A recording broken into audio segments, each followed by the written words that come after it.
जुलै अखेरच्या पावसानं अमरावती विभागाला मोठा फटका बसला आहे। या पावसानं तब्बल 2.5 लाख हेक्टरमधील पिकं उद्ध्वस्त झाली असून तब्बल 10 नागरिकांचा बळी गेलाय। तर अमरावती विभागात सर्वाधिक नुकसान बुलढाणा आणि अमरावती जिल्ह्यात झालंय। 36 तालुक्यातील 1343 गावांना या पावसाचा तडाखा बसलाय। एल निनो याच्या प्रभावानं मान्सून कमजोर पडला असून विखुरलेल्या स्वरूपात पाऊस येतोय। जुलै महिन्यात अपेक्षित पर्जन्यमानाच्या तुलनेत कमी पाऊस झाला असला तरी अखेरच्या 3 दिवसात मात्र पावसाने जोरदार हजेरी लावत तूट भरून काढण्याचा प्रयत्न केला। या पावसाचा विभागातील 36 तालुक्यातील 1343 गावांना फटका बसलाय। 1,73,064 हेक्टर क्षेत्रातील सोयाबीन, कापूस, तूर, मका या पिकांचे अतोनात नुकसान झाले आहे।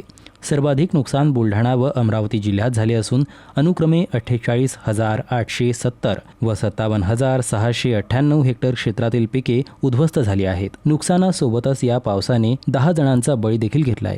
यामध्ये अमरावती जिल्ह्यात 1, यवतमाळमध्ये 4 व बुलढाण्यातील 5 व्यक्तींचा समावेश आहे। 8 जणांचा मृत्यू पुरात वाहून गेल्यानं झाला असून दोघांचा मृत्यू घराची भिंत पडल्यानं झाला आहे।